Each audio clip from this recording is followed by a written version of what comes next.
Hello, hello, hello. I am just making sure everybody can see things, but my computer is going a little slow today. I don't know why. Trying to figure out why. All right, let's go in here. Edit post, make sure everything is live and that everyone can see me. It looks like everyone can see me and leave a comment. If you can see me and leave a comment, please do so. I need to know that you're here, man.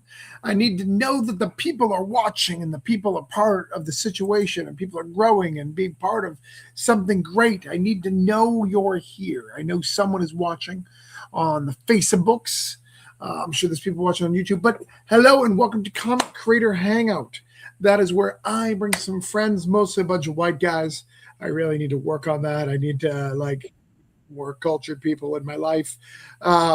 We come, we hang out, we talk about comics. This is the first one of 2026. I am super excited to be here. I'm super excited that you're here. I love that. Oh, look at this. We got Zion Studios. Oh, well, that's kind of cheating, but all right. Thanks, Charlie. Make sure you like and subscribe, Charlie. Make sure you like and subscribe. All right. Because that helps the algorithms, and that's what's important. But tonight, we're going to talk about some comics. I have a Kickstarter live, so that means I am live. I want to remind everyone that I do not have a show. People get very confused because I run a show, and they're like, do you have a show? I don't have a show. You can't be a guest on my show. Here's how it works. If I like you and you message me and I happen to be doing something and I decide to go live, you can come and join me. It's going to be a fun, kick-ass time.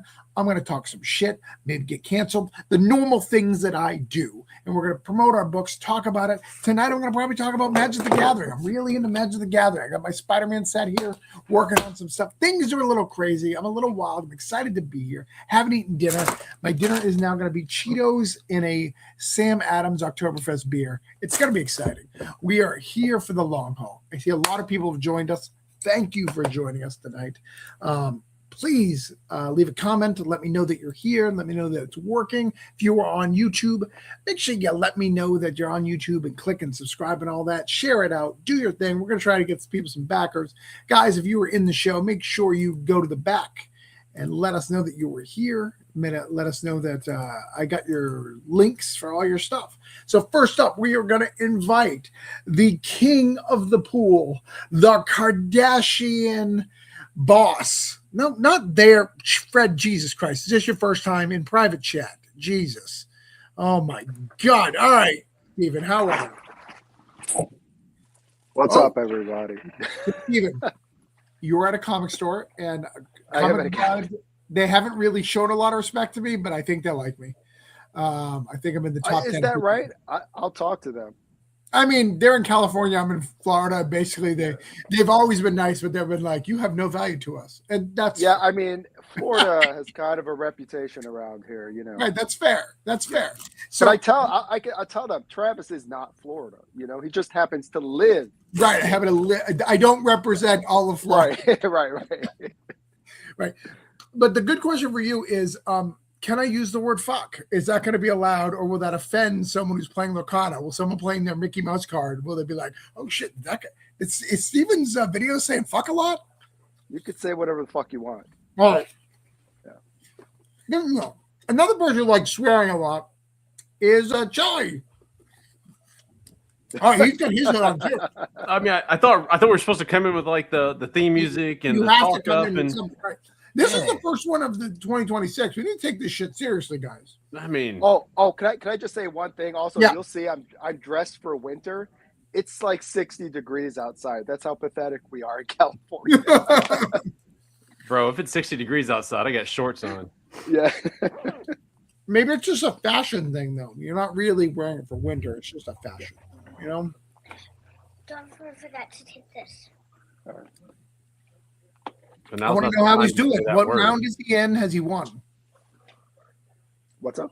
You didn't ask him. What round's he in? Did he win? I need to know. No, it's me versus him. Oh, my kid. Yeah, your kid, not you versus come Charlie. Here. What round are you in? How are you doing in the tournament? How are you doing in Lorcana?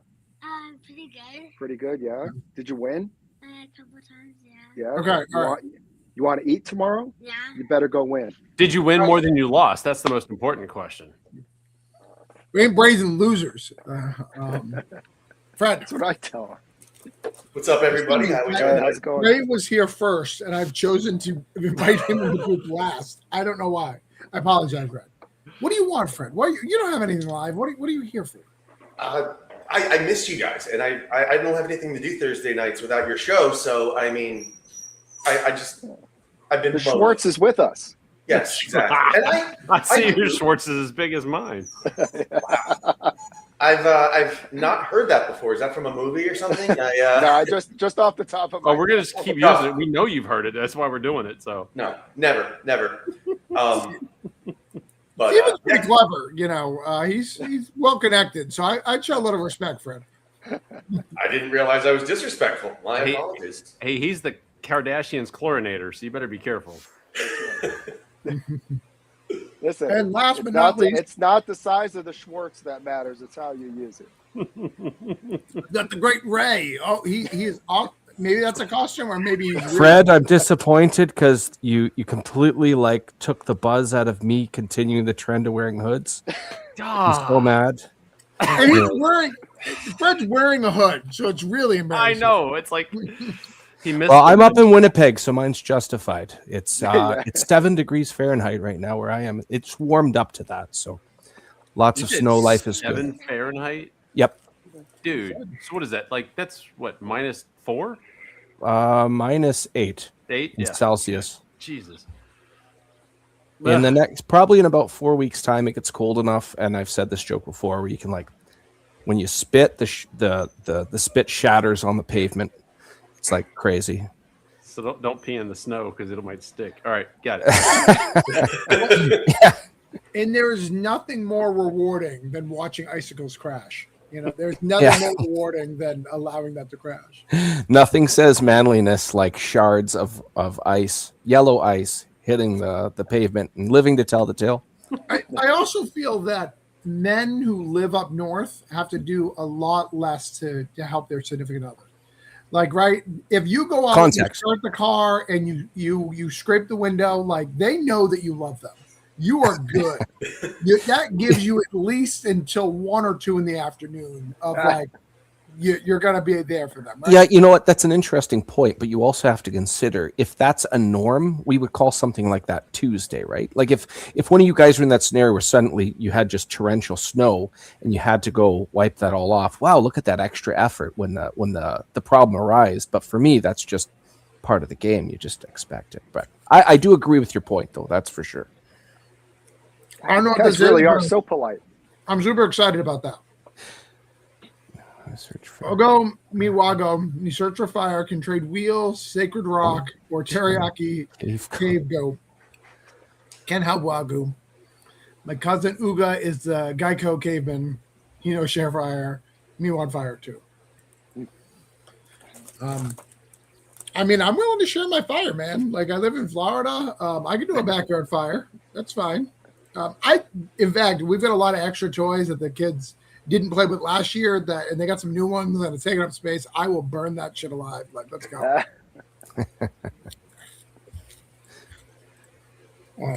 Bill just starving, attacked by Ray. Are you playing one of your D&D games as we're going? Is that You know what? You can tell I'm not playing because I would have killed the wolves and eaten them. 2 birds with 1 stone. Done. And clothes. So 3 birds, 1 stone. There you go. Alone on my wife. You talk about side quest of fire. You like the fart. Problem solved. These guys are amateurs, man. What's going on here? Rub 2 sticks, right? I love that in this scenario that he's playing in this game, he can have YouTube. And type all the communication. Right. That's funny. So how was your holidays? Did everybody do anything exciting for the holidays? Anything out of the norm? Anything fun? Man, there's nothing normal about my family. You know how big my family is. You got what? Kids? Six kids? 7 kids? 7, yeah. And awesome. You said 6, 7, so that makes you a kid officially. Right? I have a 7 and a 2. Yeah. Terry Mayo has a baseball team. Do you know Terry Mayo? yes. Yeah. Terry Mayo's got to. You got to catch up, and then you guys got to have a game. Catch up. Screw that. Look, my wife's hot, but she can. We're done with the kids thing. We're going Oh, on you date. have 9 though. 7 plus 2 is 9. There you go. Oh yeah. So we got that covered. I would at Okay, least that- encourage you to try, Charlie. Just give it a good old try. You know, Nothing wrong with I might do practice. some practice sessions, dry rounds, stuff like Right. that. Just on the, Jesus. Put a little effort in. Anybody else? Fred, did you do anything? No, I did not. I caught up on movies from 2025 that I missed. So Did you say rubies or booby? What was that? movies, Yeah. movies. Oh, none of the Caught up above. on- Okay, got it. Early 2025 had no boobies, but he got one single yeah. boob at the end of 2025. I held off on all the movies until like the end, so it felt like more than it was. Going from singular to plural. Makes sense. But no, just caught up on some some media and started writing some stuff for a couple of you guys, and or at least Charlie's thing over there. So yeah, we'll talk about that later. But nothing exciting. No. Oh, I like your background. Yeah, that I Krampus? realized that it was Halloween, so that means that's the last time that can't be the last time I did something, but I mean that's what it was. That's Krampus, isn't it? That's Krampus. Yeah, Oh, we're that's doing so. holiday spirits right now, so that's it's close to the best I got. Yeah, you're in the right season zone. Yeah. All right, we're going to talk some comics. We're going to share some comics. Talk about what people are doing. Not only do I want to hear what we're going to talk about on your Kickstarter, but I also want to hear, because we're short, we're only a couple people. What's your year plan? What books you got coming out? I want to know. So I'm going to hit you for all the stuff. So who wants to go first? I'm indifferent if everybody else is going to hesitate. We'll let Ray go. Yeah, you were last in, first to go. All right, done. So I would consider myself probably the least experienced amongst my great company here. I am just about to launch my third issue. It's a mini series called The Madcaps, medieval fantasy themed, and it's been a really cool experience for me. I've never been on the creative side. Wrapping up this mini series, it's going to be really, really a lot of like cool action in the third one. It's had I didn't just want action all the time. I just said this in the last podcast I was on earlier today. I'm reminiscent of, I forget which movie of Wayne's World, but that scene where Wayne opens up the door and there's just guns going, people coming down on zip lines. Why are you doing that? Oh, I just always wanted to open a door to a scene like that. I wanted to have good balance and storytelling. But this final issue, everything's been set up. Now you get to have all the fun, the big battles, all that really, really cool stuff. Are you okay if I share a couple covers? Well, what I was going to do, because you messed up, you can add a whole bunch of things to this thing. A lot, You can add a lot, including covers. including cover, which is what you should do. Okay, well, I am going to share some covers then. How about that? We could do that, but I was going to go just for people who have never seen it. This is the campaign for 2. So you can see a little bit of the art. I just want to show you some of the cool characters. He's got a whole universe here. Look at that. And this is your Dungeons & Dragons game, right? Put into form. It's based off of the first homebrew campaign I ever ran. The main difference is I took out the players' characters and I injected my own based off of people I know and various different inspirations. Right. The justification, or sorry, the main premise of the story is there's basically this suspicion that a local drug issue is the main problem to a zombie outbreak, which is staved off in early of the story. Kind of goes on a little bit of a Scooby-Doo mystery as there's some investigation to follow some leads and see where this is all going to. Yeah, absolutely. And you got some covers? Yeah, definitely. You can see a little bit more of these characters. Let's go share screen. I'm back and follow all these projects. Awesome. Thanks, Greg. Oh shit! Hold on. Our caveman. Oh, shit. He has cave diarrhea. Too many beer. Oh man. I'm sorry, Wagyu. I'm sorry. Hope it's not too seedy. Oh. Yeah. That's cave diarrhea is the worst. That's the worst. So I'm going to share this out. Who's old enough to have seen Caveman with Ringo Starr and all the? Okay, thank you, Steven. You remember, like, the funniest line to me when I was a kid was like this one guy falls into a pile of dinosaur dung, and it's like caca, doo doo, and of course the black guy's like shit. All right, so this right here is Madcaps. I'm going to share it. See, and all you do, watch. See this little thing right here. I'm gonna make it the whole screen. Okay. What you do, guys, is you hit this little notification button. It's not hard. Look, see? Wow. Look. Super easy. Barely an inconvenience. You click that, and then voila. Oh, well, Wagyu says zug zug. I hope that's a cheer for following. Even if you just click on the follow, it's super helpful. It could be diarrhea, yeah. It could be the diarrhea speaking through him. So that's what you do. So he was at 84. He's now at 86. We're going to try to get him to 90. I think that's super reasonable. I'm excited, man. Thanks. Appreciate it. Let's do that. When is it launching? When the snow melts, March or April. Undecided yet. Does the snow melt in Canada? In some places, no, but that's super far up north. This piece of artwork here was done by my interior artist for 2 and currently on 3, Victor Medina. He made this originally as a warm-up sketch for issue number 2 before he started doing the interiors. I liked it so much I wanted it to be a main cover.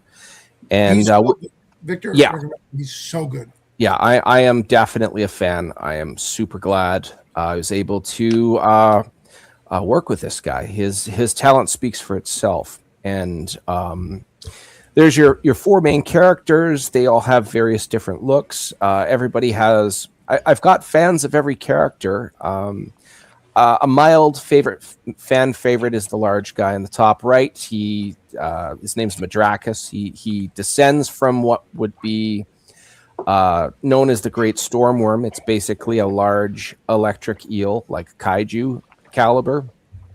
He could like vomit lightning and do some other cool stuff. I consider him kind of like the equivalent of like the Green Ranger and like Power Rangers. He does a lot of cool stuff, and people tend to gravitate towards him because of his bravado, etc. Very intelligent individual. I'm not going to go through every character here because I could talk forever and ever and ever. But I was fortunate to get Harv Salteras to make a second cover for me. Let's see a second. Look at that. For anybody who does not know Harv Salteras, various projects for Marvel, DC. One of my favorite pieces of work for him is the first year of Ghost Rider Volume 2, where Dan Ketch took over as the writer with all the interiors, and I believe every cover is all Harv Salteras. I am definitely... Hold on. Steven's son did something. Hold on. Did a thing. Steven, where is Steven? Where is he in the tournament? Where'd he go? He just pulled like $100 card from a Packers. Awesome. Is he cashing it right now, or what's he doing? No. I'm gonna be cashing it. The boy gets to eat tonight. Right. We going Sizzler. Okay. All right, go back, right? We just need to know Oh, good, man. No, I understand. That's totally awesome. Great. Anyways, Harv Salteras, that Ghost Rider era, that was one of the first collection of series that I collected back-to-back, got back issues. Dude, the Mark Jira stuff was so awesome too. That same yes, run was, yes, that's right. That's just a really cool era, and having somebody like him make a cover for me, for somebody who's only made 3 issues of comic books before, it's no different than having like Kurt Cobain perform a song that you've written. And to top it all off, this is the coloring of Dan Kep, who colored basically Spawn 50 to 150. And to combine those 2 talents, they've never done that before. They've done it twice for me, so I was really happy to facilitate these collaborations. I don't know if you guys ever remember one specific cover on Wizard Magazine where Jim Lee and Alex Ross did a Batman-Superman combo. That they've never really worked together, apparently, leading up to that point. It was really cool to kind of do the same thing for these 2 talented individuals. Last thing I'll show, instead of making this the Ray Jameson show, this is not colored yet. This is done by an individual known online as Pogs or Pogs Art. You can find him on Instagram and Facebook. He has on all of his socials over 175,000 followers per platform. Wow. And I was really happy to get a hold of him. Dan Kemp will be coloring this. And the last thing I'll say about this is it is going to be glow in the dark. The only things that will be glowing are the eyes, the hands. The entire background is going to be darkness, but the title is also going to be glow in the dark. So the silhouette of his head is going to cover part of it, but you'll see his eyes poking out. I'm really excited to see that when it's done. It's going to be really, really cool. Super, super excited. That's the long and short of what I've got going on. I'm looking forward to this year. I mean, my goals are very humble, respectively, for all the obvious reasons. I have a great day job. I'm really happy about that. But for my little wins here, I'm very, very excited. Is the best way to put it. Do you plan on having just issue 3 in the trade come out, or just issue 3? What's your plan? Well, issue 3 finishes this mini series, and the intention was to go a mini series. I'm not. It would be foolish for me to be so overconfident as to say this is going to be ongoing monthly or something silly like that. I want to do a cool mini series and see where it went. I will be going to trade paperback. I think we're going to call it a volume. I do have stories of these characters. We'll see. I'm really happy so far with where it goes. I just want to see where the success is for this launch of issue 3, and then, of course, the trade paperback / volume accordingly. But yes, all in all, lots of positive stuff happening for me this year, be it smaller in scale. Ray, I didn't realize that you and I actually have a connection with the Philbo link there. So, are you in the distribution group too, or are you just I will be, yes. Okay. All right, just yes. curious. Good stuff, man. Thanks. I like we also have like large glasses of water. That's I think our big connection. I fake it. This isn't water, but you can. It looks like a mason jar. That counts. It's totally a mason jar. Yeah, the faking was not the glass part.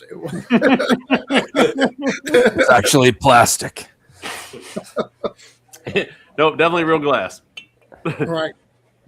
We're going to go to Steven next, because Steven, at any time, a Kardashian could call and be like, hey, I have explosive diarrhea again. You don't know how many times they do that in the pool. Right. Those berries in the wilderness. It's those GLP-1 injections, isn't it? That's what's going on, right? That shit's everywhere. Everywhere. People don't realize, behind the scenes. So, Stephen, behind the behinds. I owe you an apology. Yeah. I was going through my comics, so I have 3 stacks of comics. One is my weekly pulls. One is Kickstarters that I actually read. Ones are ones I really don't ever plan on reading, but they're there, and I may get them at some point. I'm just going to be 100% honest.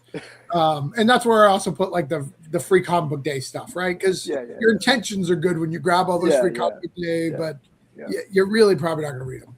Yeah. And I got to your stuff, and I was like, oh my God, I am 2 issues behind. I haven't read I know. And I really enjoy your stuff. I remember when I went to the trip in New Hampshire. So I'm going to read that and give a Facebook feedback of that this week. That's my goal. Okay. Well, you want to do it now? We can wait. It doesn't take me long to read a comic book. That could happen.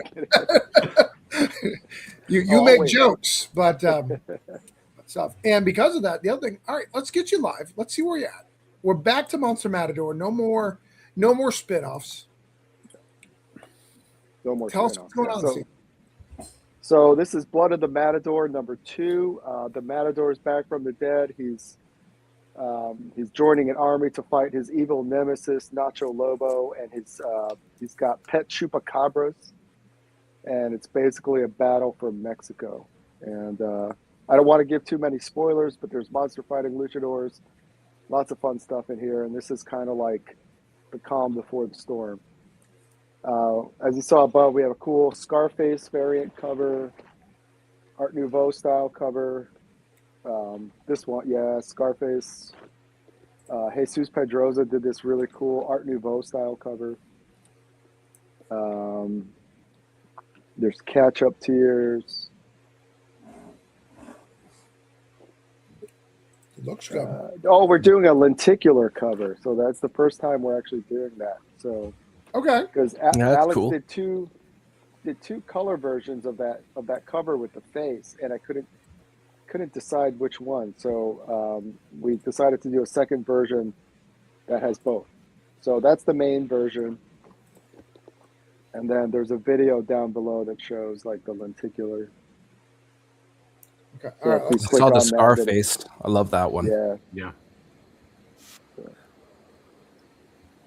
and that's what the cover will look like. Pretty. I love it. Yeah. If this doesn't tell you my life, right? I've got Magic here. That's Jesus Christ Superstar. I got John Cena. Ren and Stimpy, I showed to my son, and then my son obviously has Roadblocks, and that looks good. I am always excited. So here's, guys, it's not hard. All you got to do is back this project. Watch. Oh, someone just did it. He was Thank at you. 98. I'm gonna not show you guys my credit card, so it's gonna go off for a second. But I'm gonna back it as well because I have not done that. So we're gonna get you. I noticed. Back it. We don't even have to write it down. This is gonna be a great night. But Steven, can you tell us what do we have in store for Monster Matador for 2026? So we've got issue 3 is coming in July, Okay. and hold on a second. Okay, dude, I'm doing something. I need to know how he's doing in the tournament, Steven. It's not about what you need. Well, right now, what they're doing is they're opening packs, which they're going to make a deck with. Okay. He So showed me all the cool cards he just got that I'm All going right. to sell tomorrow. Right. For store credit, so I can get comics for myself. See, that's a dad's prerogative. That's the job. Hey, who do you think pays for all the stuff? man? Exactly. I see my credit card. System. I like this system. Yeah. And then in March, I'm launching a book called Mercy in Prison. It's completely separate from Monster Matador. It is there's a ghost. What happened? Oh, There's a ghost. nice. Is that the angel or the devil? I'm not sure what Oh, shoulder trust that me, is. she is a bit of both. What Travis cards knows. did she? What cards did she get? Like, did she? Yeah, open? what did she ask? She get the winning husband card. Shut up, Fred. She's That's talking- right. She's a How many comics is that worth? If she wanted to trade that in, Infinite. I don't know. Can you imagine she's a ringer for another kid in the comic bug, and she's like, what? I didn't hear what Steven said. What packs? What cards are in the pack? Tell him I'll trade him. She's going downstairs to get her cards right now. But it's going to be a series of one shots. It starts out in 1975. It's about a girl, Mercy Hansen. She's 18 from Wisconsin. She hooks up with a guy. He slips heroin into her travel bag. She gets arrested. Ends up in a Filipino prison, and she's out. She wants to get out to get revenge on him. And in the meantime, there's another woman in the Filipino prison who turns into an Oswang, who's like a Filipino vampire who wants revenge on all the people in the prison. So she's got to fight through the vampire. It's an homage to 70s exploitation, women in prison films. And we're just going to do a series of one-shots. Each one is self-contained. That is part of the larger story. And she tracks down this guy that screwed her over. And it's drawn by Mick Byers, who does Blazing Blade of Frankenstein. Yep. He's done White Ash stuff, Deja Thoris. That sounds a lot like a mix between Blade and Kill Bill. Yeah, there's definitely influence. Yeah, That's awesome. I like it. yeah. And Joe is joining us. Hi, stranger. Haven't seen you in Hello. like forever, Joe. I know, it's until like 24 hours, right? Joe was like, "Hey, can you? I'd like to come. Can you send me an invite?" And then I was like, No, I Joe, literally- don't." I literally have been waiting, just chilling on my couch, and I follow you on Kickstarter, so I got a message that said, "Does Travis give back to Matador?" And I was like, "Oh crap, they're already live." And Joe just comes sliding in like a greased up Kardashian. Yep. I admit, I was like, I needed to back Matador earlier today, but I was like, I can get credit for it if I do it. Double dipping. I don't think I've never not backed a Matador since I've met Steven. Do you? No. Steven, I don't think I've missed one, have I? What's that? No, I think you got I've never it. missed one. I'd let you know. Thank I you.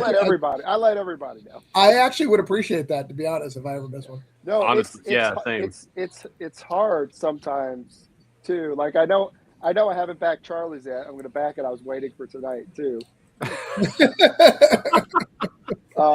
But we're so hard. self-serving. This is a circle jerk. If nobody knew, you know. No. But it's hard sometimes because you know. Usually in a circle jerk, yeah. Go ahead. Yeah. But you They know, all I mean, should we're all so knee deep in our projects. Yeah. And getting stuff ready that it's always like every time I see something, I'm like, okay, I'll do it. You know what I mean? It's never like an immediate thing. Yeah, no, I 100% no. I actually, I'm thankful. I was just telling somebody the other day. I was like, holy shit, dude! I can't believe I didn't back your campaign yet.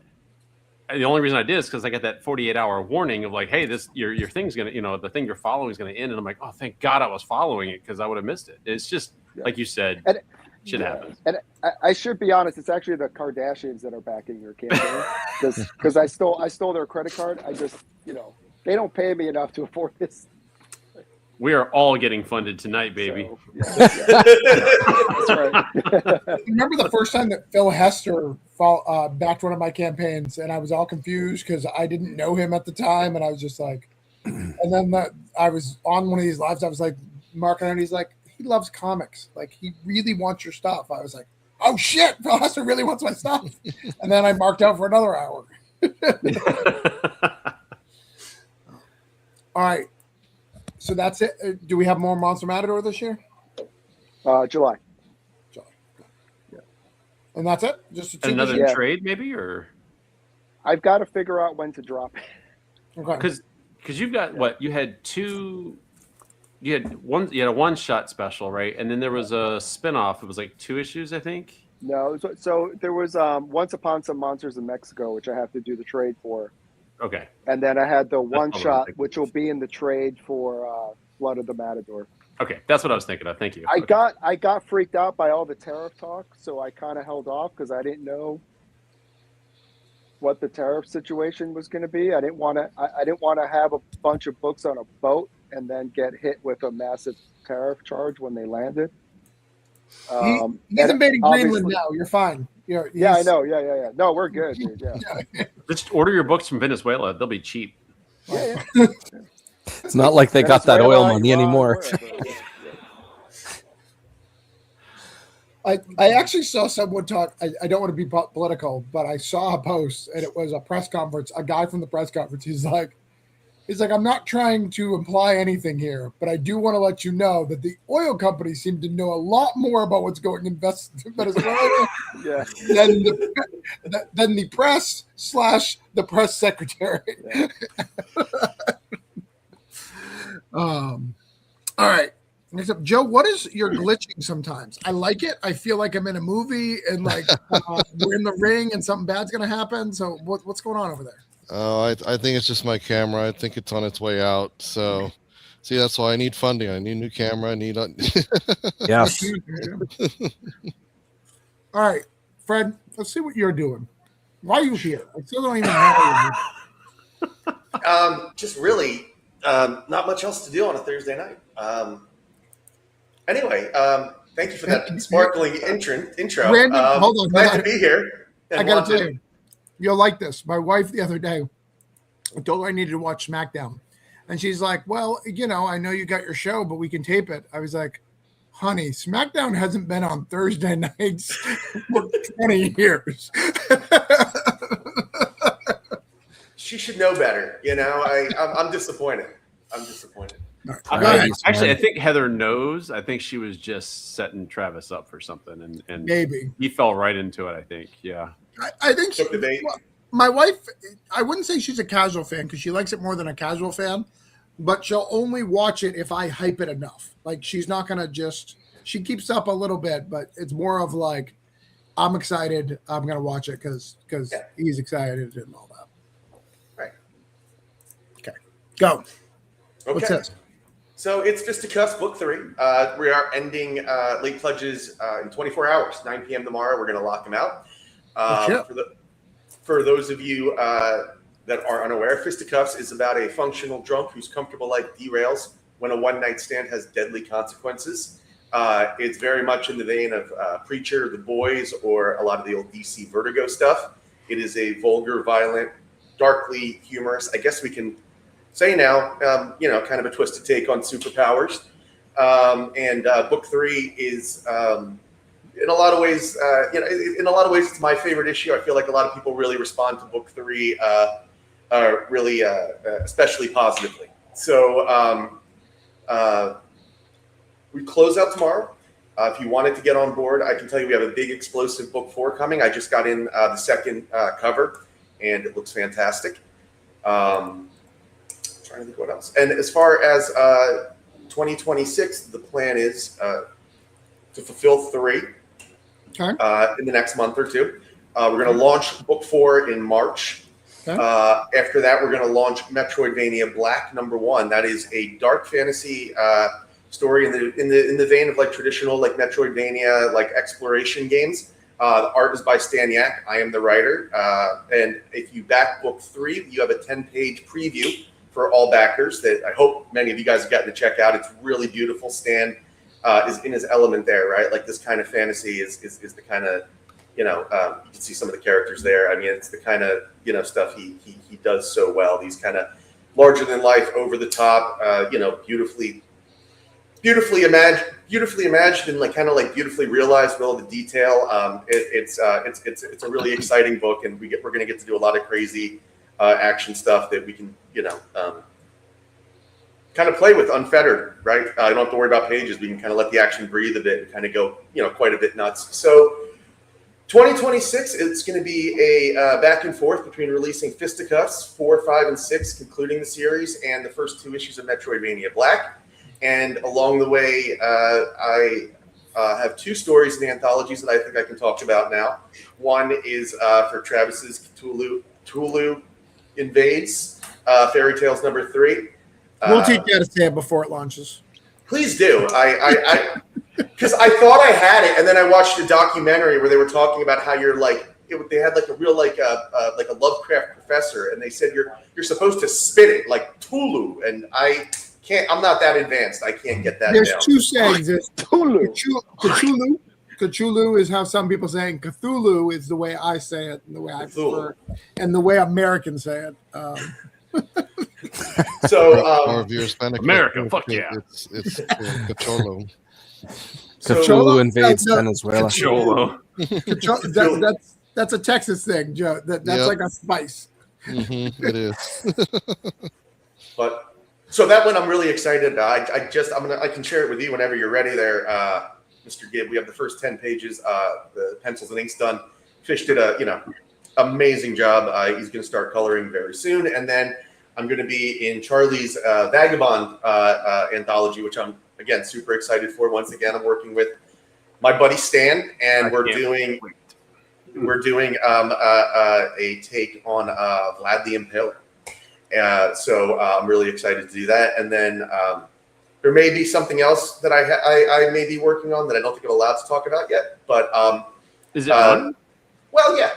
Oh yeah, you can talk about it. I don't care. What about Ballistic? Yeah. Well, why don't you do the honors then, sir? It's your baby. I mean, it's not my turn to talk. I talk enough. See, Fred, you need to be like me and be like, I am not writing a new thing to you. Do you bring out the last thing I wrote for you, Charlie? Yeah, right. So I'm going to hide behind that veil, but and I'll pretend Charlie was directing those middle fingers at somebody else. But the point is, the point is, I'm very excited for 2026. I feel like in 2025, I kind of learned how to do this quite a bit and found our footing with the first 2 issues of Fisticuffs. And now that we're into it, like 4, 5, and 6 are like, I mean, for those of you that we've already got kind of, I think, into the story and hooked, 4, 5, and 6 are gonna blow your hair back. I mean, we got some. I think it's got a special end ahead of it. So very excited, and just hope you guys will join us and see what we got cooking in 2026. Schwartz art. All right, hold on. There's going to be a quick delay. Jerome needs my help to make a comic book, so we're going to make a comic book together here, gentlemen. Yeah, this shit's happening. It's 2026. We'll call this like the writer's room. What's he need? Okay. Yeah. So this is screenshot from one of the scenes in Bubblegum Crisis. You sure that's not just a Crisis. screenshot of his Snapchat? Bubblegum Razor. So we need a name for the last person here. Don't find Florida Man out there, Kenji. So who should that be? I'm just confused. Is it 6969 Dome now, like getting Dome? Is it Or Doomy now, Doomy or now? like Dom now, like Dominatrix? Like it can go a lot of ways. It was Do Me Now. oh. I wrote every word of that. You're welcome. That's my hand. This is why people pay me the big bucks. It And needs to I be- am two-time Ringo nominated, just for you to see now. What was it? I'm gonna throw out Cocholo again. Okay. Joe thinks you should be You can do Who Remembers, but it doesn't look like Who Remembers. It looks like Who Remembers. But yeah, Jerome's go, I'm not surprised. Jerome, you said I needed to work. I'm working right now. How about just a very simple name, but something unorthodox that you don't hear? Something like Brahms or something like that. Edith. Edith, yeah, why not? Fred, 100-year-old granny on You chat. want to put your Fisticuffs character's name in? We can put your Fisticuffs character's name in. Sure. I was going to suggest Charlie McElvey, but Nick Roark works pretty well. We, Go ahead. We could put Spider Squirrel, Monster Matador, or how about Spider Matador? We kind of mix it. Or Monster Squirrel. Oh, Monster Squirrel. Monster Fist Squirrel. the Matador. We can Mr. do all of them. Matador. Hold on, Joe. Joe, you got to add something here because I've got something. All right, we've got Madcap. Hold on, I got this. Madcap, Monster Squirrel, King of the Fisticuffs. Joe, what can you add? Monster Cap. Well, the subtitle of the new book I'll talk about tonight is Dimension Fighter, so you can use that if you want. All right, The dimension fighting. Jerome. So here's what we got. We've got Madcap, Monster Squirrel. I'm not spelling squirrel right. Look it up. 2 R's, 1 L. No, I did it right then. Monster Squirrel. What we're gonna call him, King of Dimension. What? Fighter. Oh, Fisticuff Fighter. Cuff Fighter. For what dimension? What dimension? I don't know. X. Did you say dimension? I just said Dimension Fighter, but now you're asking for a specific Dimension Fighter. That's fine. Let's just stick with X. It's the Or most popular Dimension one. F. All right, I've got this. I've sent it to Jerome. We've made a comic. You guys are now all in it. We named it. We're Jerome, getting you're royalties, welcome. right? We We're take getting this serious. Of course, you get royalties. That book is in the hole, guys. So The if you guys same, get the money, the same that would ones be you great. get from Global Comics, right? Do the same. We are currently in the hole for that one. So if you guys could just send me a little bit of cash, that would be great. We're not Impromptu too bad in the Kickstarter hole. ends in 2 hours.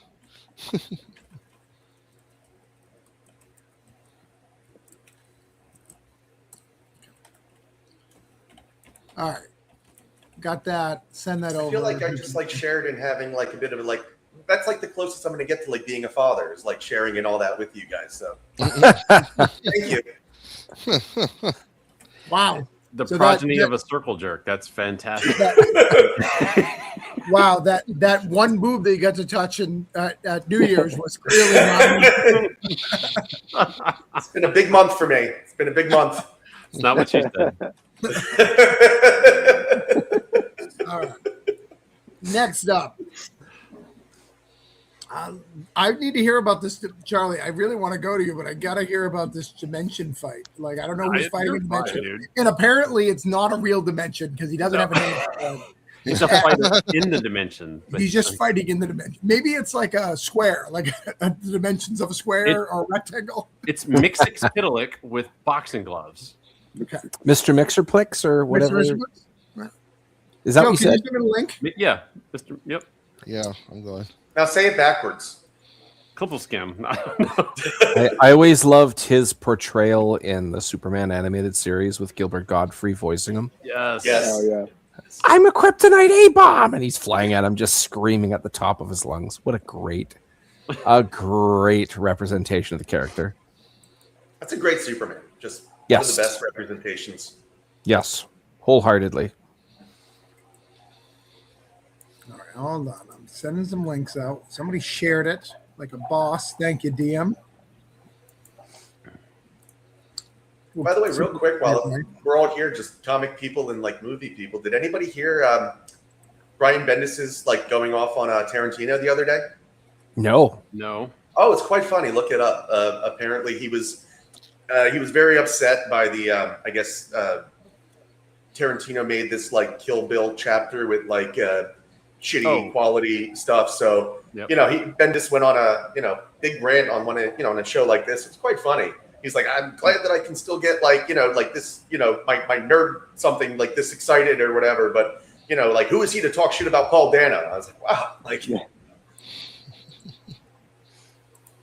All right. So, Joe, what are you doing now? Joe, I feel like you're always doing something. Mhm. What is happening here? Like, what is going on here? It's a celebration, man. It's 5 years of doing this craziness. So, And we got to give you money for that? All right. yeah. I've always found that a weird thing. Hey, happy 10-year anniversary. Please buy something. You're welcome. They have the list of things for marriage anniversaries. My wife makes sure to look it up every year. It's like, the silver one. I'm like, oh crap, silver. That's expensive. Like, can we go back to the copper anniversary? All right, 5 years, 100 pages. So what's going on? Yeah. Here? So basically, this is tied to Kickstarter's Make 100 event that they do in January. Mhm. And so we actually weren't going to do anything in January to begin with, but when I saw the stipulations, I started thinking about it, and I literally pulled a grid off of the internet that had like 100 squares in it, and I started filling in all the pages for all the different books we've done so far, and it just so happened to equal 100. And I was like, I can theme a nice little 100-page hardcover around this 5-year anniversary thing, and kind of like reintroduce ourselves to the community, because I mean, I'm still meeting new creators every day. Some of you guys, like Charlie, for example, I know your name, never spoken to you one-on-one, and this is part of the fun, is that I finally get on a show where you're on. I was talking with Ray on a different show last night, so it's just a way to like put out, hey, this is what we've been.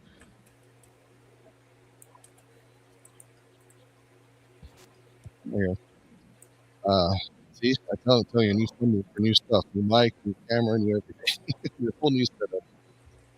So this book contains books we've done so far, plus one new a preview of a new book that's coming out later this year. So as part of the Make 100, situation with Kickstarter, does like pick something in your campaign that you're only going to offer 100 of. So I love a good hardcover, and I've been dying to put our stuff in a hardcover, but none of the individual series are there yet.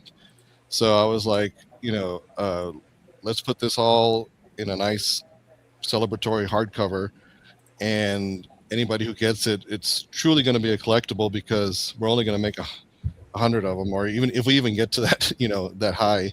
But if we do hit 100, that's it. It'll only be digital after that, and of course all the add-ons for stuff that has come before.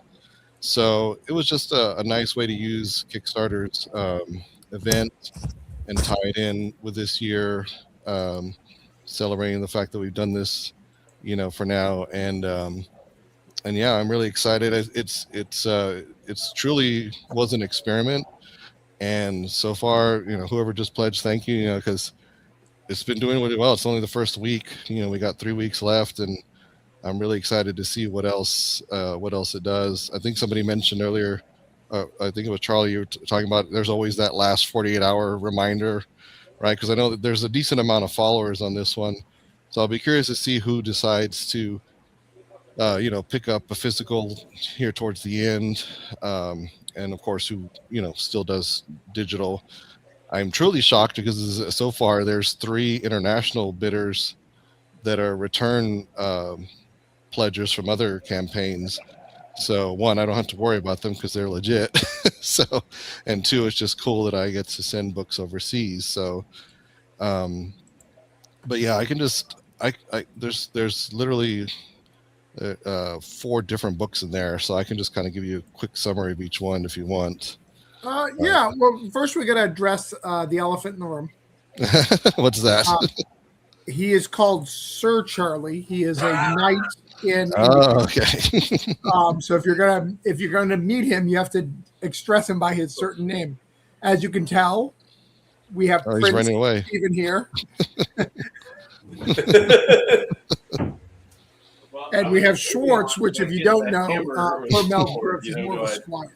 I was going to say Squire. more of a squire. I was hoping Jester, but Squire. I'll take Squire. So It's really taking the bow off the wall. please refer to him as his proper name, Sir Charlie McKelvey. Yeah, well, I mean, if he got knighted with Thor's hammer, I want to see footage of that. He's obviously survived, so he's still here. All right, go ahead. Tell us what's going on here. So, Tell us about him. the first couple of books there is our all ages title, Malia Mayhem. It's about a little girl who goes to a Comic-Con and she finds a magical D20 and it allows her to go to worlds that are based on tabletop games. My wife and I used to own a comic and game store here in our town. We had it for a couple of years, and thankfully we sold it way before the pandemic came around. Malia was our mascot, and she's based off of my wife, who loves tabletop. She loves cosplay. In our shop, I was the comic book guy, so we're match made in heaven, basically. So we had this idea how to do this comic. Issue 0, she goes to like a D&D style world. Issue 1, she goes into like a Settlers of Catan style world.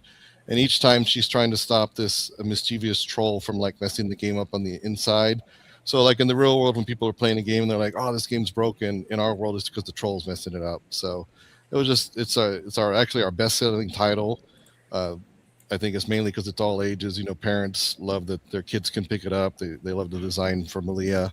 So that's that one. How to Hunt a Hero was our first official comic that we did 5 years ago when we were just starting out and seeing if we could even do this. This one is about a world where there are no superheroes. It's the creatures of legend that have superpowers, like Bigfoot, Yeti, Loch Ness Monster. And the woman that you see there, she's basically a cryptid hunter in this world, and she realizes that these creatures have these powers, and we kind of jokingly refer to her as our evil Batman / Iron Man, because she's rich and she makes these like super cool armors that allows her to go and capture these monsters. And so she's collected a lot of them, and she meets this guy who's essentially a nerd, like most of us, loves comic books and whatnot. So she decides to basically make his dreams come true, that if she can extract all these powers and make him the world's first superhero. But then it becomes kind of like a moral dilemma, because it's like, if somebody gives you your dreams against your will, is it still really making your dreams come true? So that was kind of the conundrum for that series, and it's really our villain book because it's told from her point of view. So that's that one. Teen Strike is actually one of my friends. It's his comic, but we helped like edit it and wrote the story. We are all friends that grew up in South Texas, which here is essentially Little Mexico. Like, we're all a bunch of Hispanic kids that grew up in small towns. And so Teen Strike is basically us if we were to get superpowers, but we are growing up in these small towns and not like in New York City or anything like that. So that one, since we helped out, and we still help each other out with our Kickstarters and whatnot, this is a way to continue to help cross promote the stuff that we're doing together. So that's issue 1, but my friend's about to release issues 7 and 8 here on Kickstarter this year. And the last one is where the Dimension Fighter comes from. And this one, I really wish Tyler Carpenter was on tonight, because I've been messaging him and telling him this one is totally inspired by my conversations with Tyler, because he's always all about the silly goose time. Fannie Mae Dimension Fighter is my love letter to anime and manga.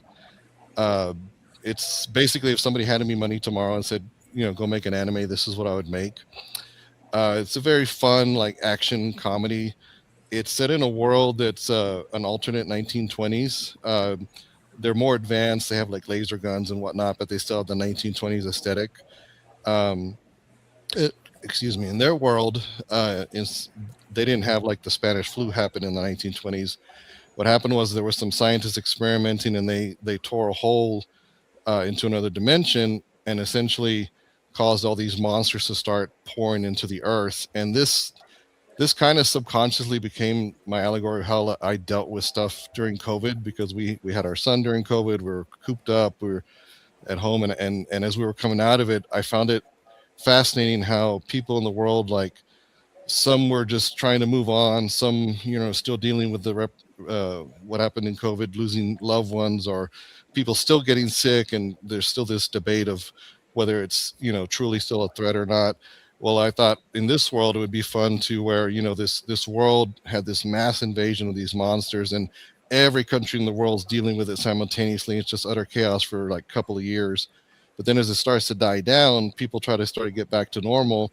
And like here in this opening scene, Fanny works for this rich couple out in London, and they're simply having a dinner party, and all of a sudden these little creatures just appear out of nowhere. And so it's just this thing where these people either have to decide, if you have the money like they do, they can hire security like her, or you can learn how to fend for yourself, or C, you're just basically fodder for these things. And so it's a super fun book. This one's actually the first time that anybody's going to see it in print or digital. It's just 8 pages of the story. Later on this year, it'll be a full 24-page book. But this one is actually drawn by the same artist as Malia, and she had a lot of fun with that. I told her to go full-on manga with this one, even though it's going to be a comic. So all that equals 100 pages, and it's going to be a nice little hardcover when it comes out. I think we're only a couple of people away, 2 physicals away from the first stretch goal, so I think we're doing pretty good on this one. I was muted. Sorry. Yeah, no, that looks great. Here, I'm going to go big for a second. At my house, when I do this show, which is, again, random, it's always the time to do the wash. So in a minute, you're going to hear loud buzzing, because I don't know why. On Thursday, they decided to do a wash every time I do this.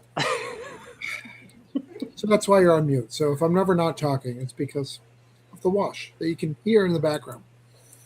It's not what Florida sounds like. All right. Well, thank you, Joe. I will share it out. Make sure we get you some backers. See what's going on. I know you already got one. Oh, you got another one. Look at that. Yes, thank you. And I learned my lesson last time. I can't say who it was, so I'll get scolded. Joe, you I think you got 12 since yesterday. You're up 12 backers. Well, I guess 13 now. That's pretty awesome, man. You've had to jump in. That's really awesome. Yeah. No, like I said, it's been really cool. It's always scary when you feel like you're running an experiment. I mean, it was low risk because it's only got one new material, but still, you're like, is anybody going to buy this? Because so many people already have these books. Well, and I'm going to see you pretty soon, right? In March, you're coming to. Yes, sir. Yeah, and I don't know. You saw me petitioning to try to get you out here for Big Texas Comic Con too. It's the same organizer, so we'll see if we can get you out here twice this year. Yeah, I got to message him and see where that is, because I think he would do it. So I'd like to come out. Mm-hmm. We'll take care of you. Don't worry. All right. Next up, I'm looking at my own Kickstarter. It's not my turn. Why It's not? Charlie's turn. Hi, Charlie. Hello. Charlie, I don't like this Kickstarter. Let's address it. Okay? First, this is Comic Creator Hangout, not I made a fucking coin Hangout. Whoa. You get books too? I said first. My second thing is you've got pineapple doesn't belong on pizza. No, it doesn't. Yes, it does. All on one side. I feel like that should be the flip.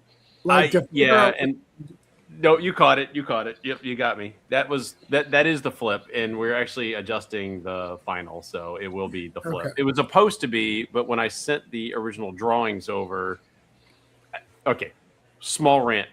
I Okay, love that's these guys. They make freaking beautiful coins. If anybody's ever gotten a coin from us from Yakuza, one of the Yakuza campaigns, you know these coins are fucking beautiful. They're heavy weighted. They're great. They're nice 2-inch diameter. They're great, beautiful. These guys are great to work with. Sometimes I think their artists want to prove that they're artists. And so I send a fully rendered, ready to go, not rendered, but fully drawn out Illustrator image. And I say, okay, make this. And I'll even colorize it. I say, I want this colored. I want this relief. I want this antiqued, and I draw little lines. But then I send it to them. And their guys always fuck it up and make it their own thing. And it usually comes back exactly as I sent it anyway, but with their font. Like it's the same, like they use Arial for every damn thing. And I'm like, okay, whatever. For whatever reason, I went through 5 iterations of this coin. I had sent the first design the right way the first time, except for I did screw up and I put them on both sides. That's me. Okay. But I said, take the no it doesn't and put it on the spider squirrel side and then shift the blah ha ha thing and I'll shorten the message or whatever I need to, but let's just work on the, and I got it back and I was like, well, damn it, I'm going to launch anyway, but we're going to fix this. So anyway, that's what's happened. Long story short, somebody wanted to be an artist and go and fix shit. And even though I told them to put it back, oh, whatever. Here it is, and we're funded. Rant complete. Yes. So what you're saying is I will be able to, because I don't like pineapple on pizza, screw myself by having this coin.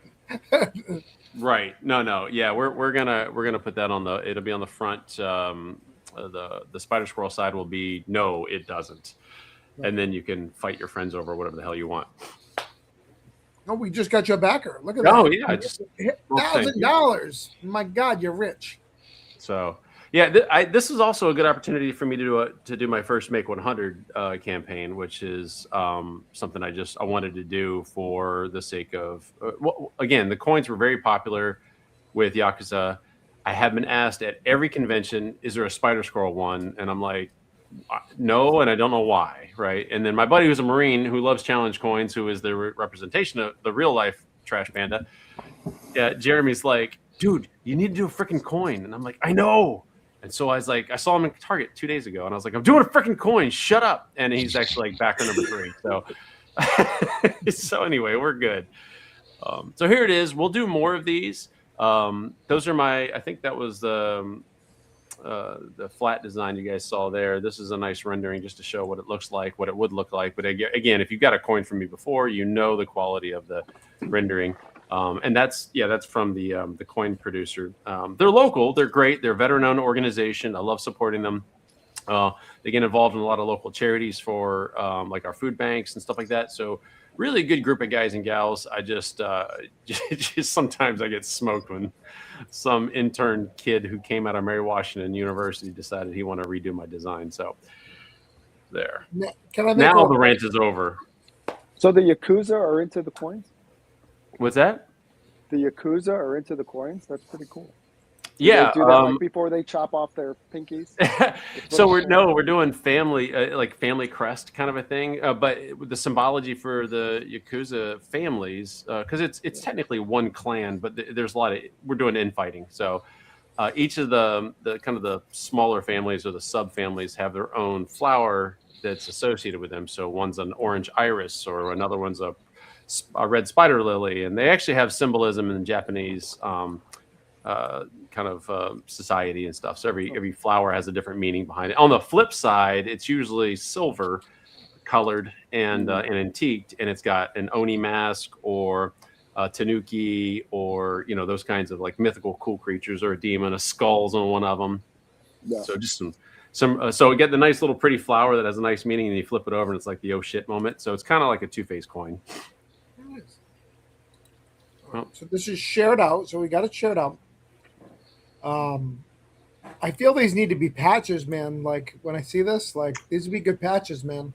We actually have patches. I run out all the time because I give them away, the patches, to first responders, military, of course, anyone on the home front, like medical workers, healthcare workers, and stuff like that. So I give away a shit ton of patches, and I never have enough because of that.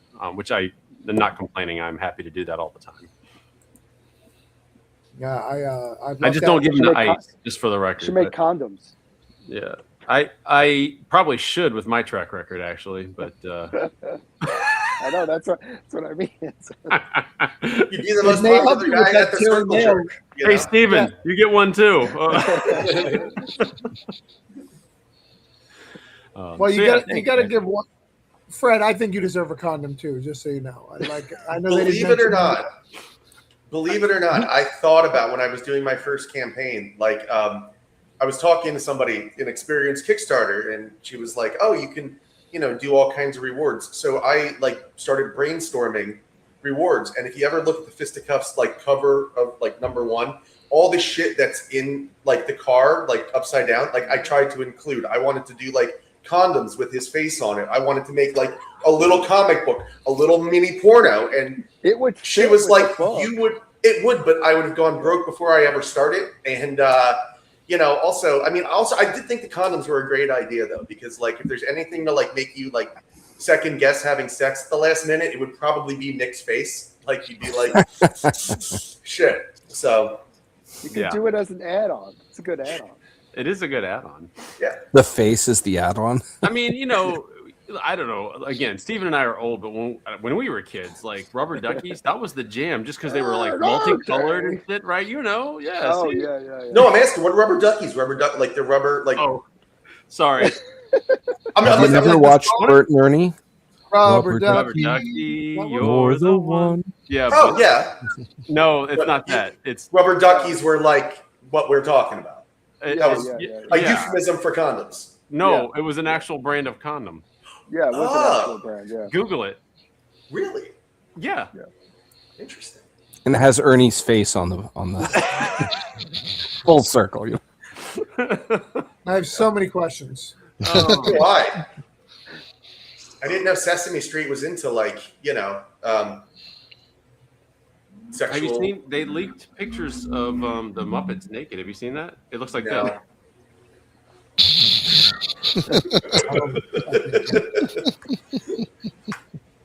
So I don't even know how to live. Can we This get guy has a tip jar on his Kickstarter. Can we get comics on your Kickstarter?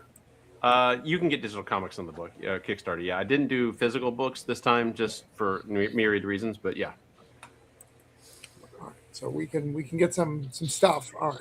Yep, and we are going to. I'm going to announce stretch goals. I was meant to do it yesterday, but it's just too busy. I was in Richmond yesterday, but we're going to do stretch goals. So the first thing is 100 certificates of authenticity, which we didn't offer as part of the thing. So we're going to do that. I'll sign those. I'll stamp them with my HANGOUT stamp, which has my Spider Scroll signature in Japanese, and cute little foil or something on them. And then we'll probably do some more stretch goals as we go. Every coin comes with a pack of prints. I'm just going to randomly grab a pack of prints from my cover selection from starting back way at issue 1. And issue 1 alone had 10 different variant covers. So, all the covers for 1, all the covers for 2, all the covers for 3, they're all in bundles that I have that every coin gets. If you get multiple coins, I didn't limit anybody except for the 100 limit. So if you get multiple coins, you'll get multiple packs. And I'll definitely mix them up so somebody doesn't get 3 of the same damn pack.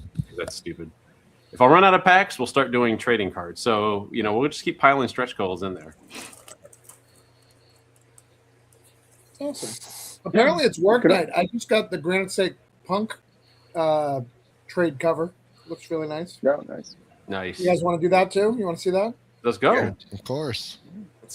Well, I'm working. He actually planned all this. He has it timed. It's like, Wait, okay. you didn't ask me what I was doing the rest of the year. I haven't asked Joe yet either. Hold on. Nice. Oh wow. Oh, that's hot, dude. It's kind of like when you're I love the colors. That's fire. Yeah, that's really cool. The thing that comes to mind is somewhere between Iron Maiden and Evil Ernie. I love it. Looks good. I can see that. That's badass. No, Travis, I know what you're doing. It's like when you go on a date and you tell your friend to text you every few minutes, to if the date's going bad, that's your way out. You're having people send stuff. Oh, I just happen to have this. Watch, it's gonna be. Yeah, I can't do that anymore. Heather's figured it out. Like, oh, we have a new Voodoo Nation. So hey, look at that. You thought it was over. All right, Joe. So I didn't ask you. What are you doing? What's the plan for the rest of the year? So Malia number 2 is already written. We just got to get it to the artist. So that'll probably be the next Kickstarter. After that will be Fannie Maid. And then How to Hunt a Hero is plotted, but I need to write that script. And then in between, I'm helping my friend Jesse, who does Teen Strike, to do his final Kickstarter for that. And then he's got, I think, 2 other Kickstarters planned. So between what he has and what I have, it's going to be a very busy year. And plus, we're gonna back off from a lot of the conventions that we did last year because it was a pretty rough year for conventions. So that's why I like the one I'm going to see you at first. I'm just probably going to be an attendee. But Okay. if they get you to Big Texas Comic Con later in the fall, though, that one I did go ahead and sign up for as a vendor. But other than that, I'm going to hit up a bunch of smaller cons. And since we do all ages book, there's a lot of opportunity for us to do panels and stuff, especially like to libraries and kids. And so we get a lot of smaller conventions get free tables for stuff like that. So. Nice. All right. Sure, Charlie. What is your plan for the year? What you got going? Yeah, so my first new book launch is going to be Yakuza 5, which is the close of Volume 1. So that book's actually done other than letters. And so I may actually, I'm definitely going to launch it before we get the letters back and get this finished, but which is unusual because usually the book's completed all the way through the end here. But yeah, so we're going to do Yakuza 5. Obviously, we're already thinking about collection. That'll be this year. Don't have a date for that yet because we're just going to do a couple more things. With that will be a new coin, of course, with Yakuza 5. So for those who haven't been collected coins, the Yakuza coins, we'll have every one of them available with each new campaign that we do for Yakuza. Spider Squirrel Volume 2, I'm waiting for colors to get finished for the first issue of Volume 2, so that'll be issue 6. And then I actually just yesterday, DC sent me some more for issue 7. We're just having so much fun this time, even more than the first time. I had a great time with the first volume, but working just me and DC and going out into space and just going balls to wall crazy with the aliens and the zaniness and just it's pure unadulterated Spider Squirrel and Trash Panda fun. So you'll see at least issues 6 and 7 this year. Probably as many as 6 through 9, 6, 7. That was like a bunch of old men. No, if nobody has audio, they think we're like juggling balls or something like that, or our balls. But, you need glasses, something like this. Yeah, and then you got to put on the voice and be like 6, 7 or something to that. You can hear that. So, and then Night Care number 4, which will be the final issue of that from Scott Fogg. We are hoping our Kyle Petchak will come back as the artist. He took a family reprieve, so we're waiting for him, but not too much longer because we want to wrap that one up. That'll be the final issue of that. God Quest number 3 is done. It just needs to be, I need to finish pre-press and get maybe one more cover. We only have 2 covers. I like to have 3.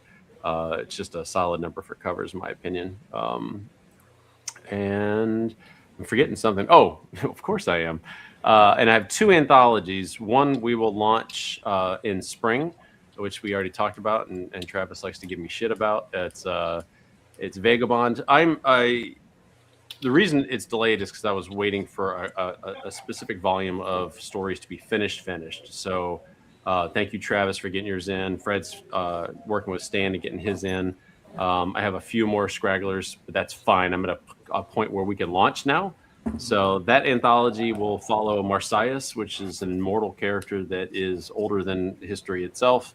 And it's fun because he's drawn to different historical events, significant and sometimes not so significant, but maybe has a nice moral turn or a human lesson in there and something like that. So we're having a great time with that. Some are gory and bloody, some are sexy and hot, some are in between, some are just straight line. Like my story is pretty straight line history.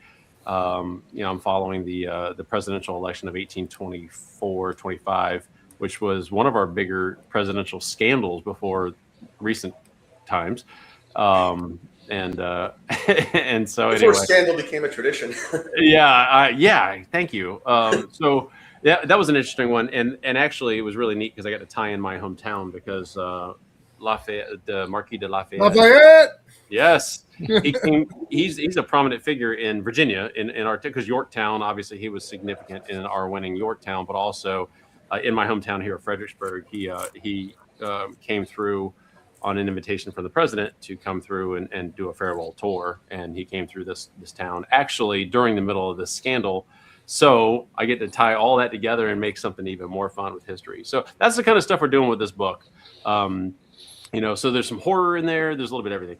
There's another anthology that I'm just starting with. I just flashed it up earlier before we went online, but my first solo story for it got back from the editors, and thankfully very minimal editing. Now it's time to find an artist, and we'll start doing that one too. So I think that's the bulk of the bigness. Your story is really good, by the way. I got to it last night. It's really good. Oh, thank you. I read it twice. Fixed. What's that? I read it twice. It's good. No shit. Oh, thank you. That's cool.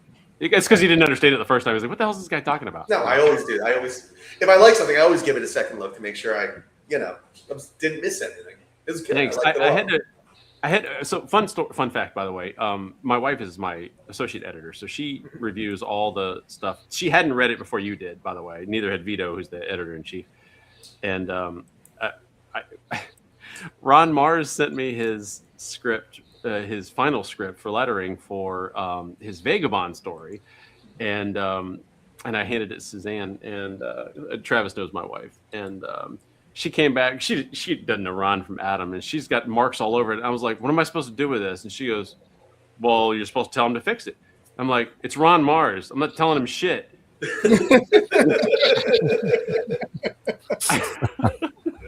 And she's like, "You tell him to fix it, or I will." And I was like, so I emailed Ron, and he's like, "Oh yeah, great catches." I was like, "Oh, thank God." So there you have it. So that's what I had to deal with, fellas. If it makes it funny better, I have a wife who would have done the exact same thing, almost beat per beat. She would have been like, "And tell him." Freddie Kyle Rayner, show some respect, Suzanne.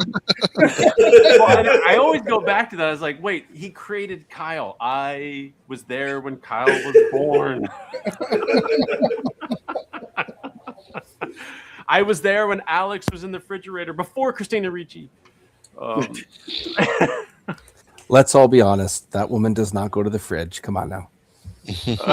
Ouch. She got in one, though. Your comments everybody's Googling Christina Ricci in the fridge, right? Yeah. I know, but if we bring this up one more time, Gail Simone's going to cancel us. So we got to.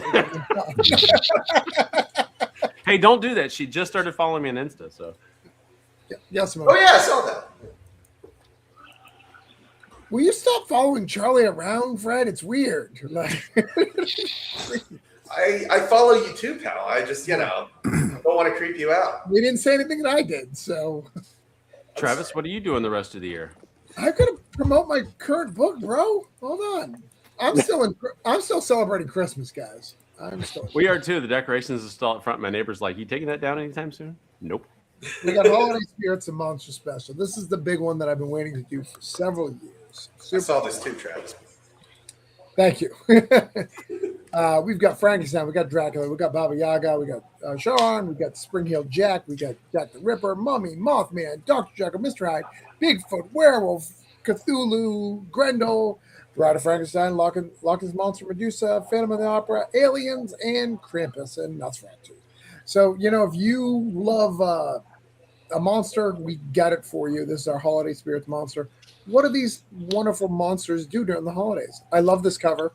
This is the whole vision for the book was I saw this in my head and I needed to make this book with Frankenstein looking out at people with pitchforks. We've got a really cool book. We got some of the greatest writers and artists in it. We got, Benjamin Morris. We've got Eric Paglia, Lewis Southern, David Dredd. We've got Trey Baldwin, Sierra Florence. We've got people from Marvel and DC and all sorts of cool stuff. Look at all these cool characters. It's great. It's really exciting.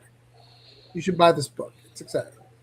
I love the portrait, by the way, the character portrait thing. I thought that was just such a clever touch. Oh, thanks. Yeah, I thought that would be better than what I normally do for Cthulhu's. I thought it would feel different. Yeah. This is our 5th volume of Holiday Spirits, but I really think this is the big one. This is the one that we've been waiting for. So I'm going to share this out. Thank you for whoever backed. Who did the second cover, the Santa cover? That is a wonderful, talented creator called Rich Woodall. He is amazing. Awesome. Yep. I like it a lot. Good, very good cover. Rich is always in the Marvel and DC talent searches. So they'll always give him test pages, and they're just like, your style is so classic that it's not quite modern enough. And so he's always like, you're almost there. Like, but what makes it special is it's got that classic Kirby feel. Yes. With a modern look to it, And when it comes to like Christmas, I mean, you're thinking like more classic to the eras that you just stated. It's a beautiful mix. I love that look. Yeah, I love his art. I love this cartoony one for the with the cryptids bringing a Christmas tree. And like I said, this was the cover that it started it all. This is where I came up with it. This is why I did it. Someone came up to me with a T-shirt with Frankenstein and a Christmas hat, and it made me laugh. And I was like, I need to do this book. We're going to cancel Holiday Spirits, actually, just because it's not a huge seller for us. We love it, but it's not a huge seller, so we wanted to retire it to just give room on our calendar. But yeah, so yeah, we are back. We've got a lot of great writers. I mean, Madeline's in here. Just remember, kids, Travis Gibb is canceling Christmas. So when you don't get any gifts next year, Hey, that would be a cool comic title. Travis Gibb cancels Christmas. And Travis and I have been in the same comic together. I think you're in you're in Pat's comic, aren't you? I summoned Cthulhu to fund my Kickstarter. Well, I'm in it, and I wrote in it. What part are you talking about? You were. We're both characters there. Yeah, I'm both characters. Yeah. So I was going to say, you're actually already a character, so there you are. You're good to go. Just carry the universe forward, man. So, Travis, I have a question. Yeah. On your bigger books like that one and like the Cthulhu books, like when you set your goal, like on that one, 10,000, is that like what you had to spend to get everybody that you showed there? And like, pretty much. Yeah. That's pretty much me printing like 300 to 400 copies. And paying everybody. That's also that includes the minimum ship, because you use overseas too. I think you shared one time it was like E-Hang printing or something like that. Yeah. Yeah, that's pretty much exactly what it's going to cost me to do what I need to do. That's okay. That's all right. Luckily, I've got some really good guys too. Some of them don't want to be paid. Like they just want copies of the book because they know how much these things cost. Some of them, some of them, it depends on the guys. So I'm very blessed. You may have heard a lot of stuff about me, but you've never heard anybody complain that I haven't paid them. Hold on, Steven's kid's back. Steven, how's the tournament going? Hold on. He's not back. He's still there. Oh, he is back. Oh. I was trying to point him at you. I was like, he's right there. It's like a horror movie. Fred's like, behind you. Dude, I was walking my dog tonight, and I'm right by the street. And I put in Santa and Legendary and other. How much money are you making tonight? $100. Look at that. Look, you're not going to get that Jafar card if you keep playing like this. You've got to get through it. Always pick villains. They're the better cards. Lock in. Oh. I don't even know how to play that Kana. I have no idea. Yeah, Sorry, Nick, Albie, you look great. Oh wait, hold on one second. Did you hear that? Did you hear that? Charlie, I you coming to the did. room? What's You're the that? only person who looks good in here. Yeah, Whoa! I mean that's true. That's true. It's the hair. Yeah, I was just about to say it's the hair. It's the hair. You should do Kickstarter hair tips. Something. Yeah, how to keep your hair at 50? I don't know. Yeah. No, it's looking good, man. I got mine too. It's good. Yeah, you I don't do. know. It's a skill. It's a skill. This is willpower. I would personally find it weird if a child said I looked good, but that's how we Gee. You're making everyone uncomfortable. Go back to your game. No, I'm already done.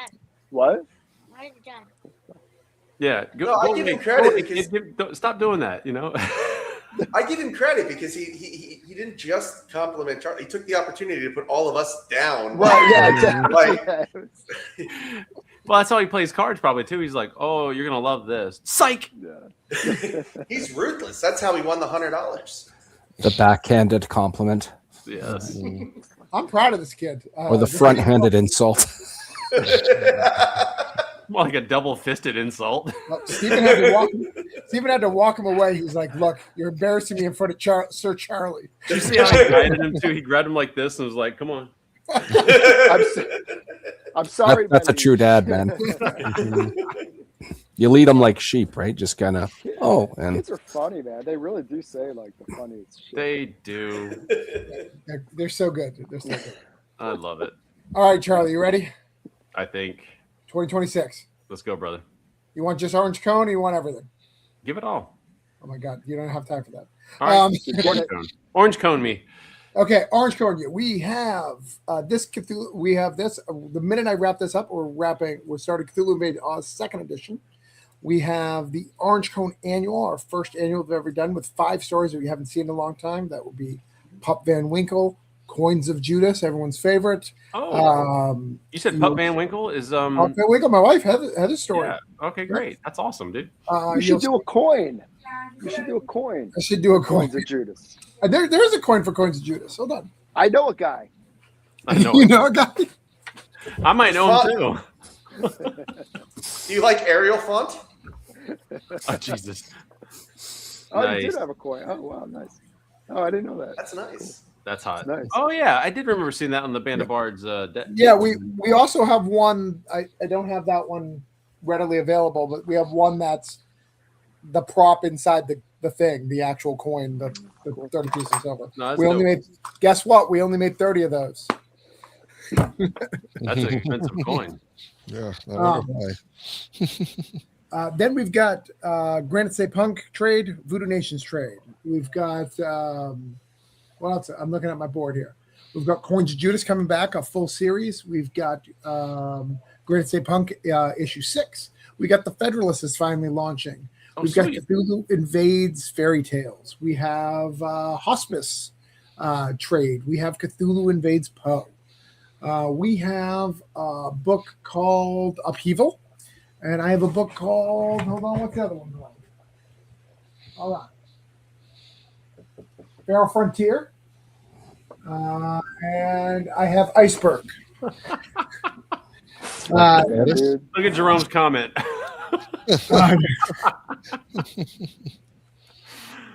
My favorite part of the live shows is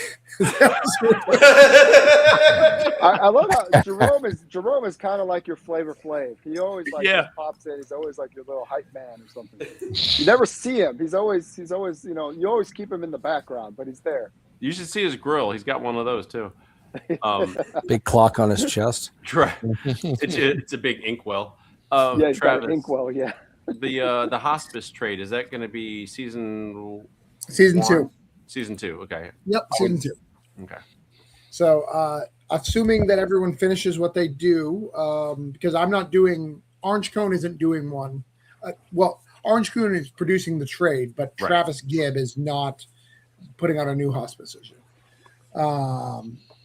So it should be cool. So they've got 5 people doing that. And then Iceberg, the reason why I had to look at the board, I really did have to look at the board. It wasn't just an act.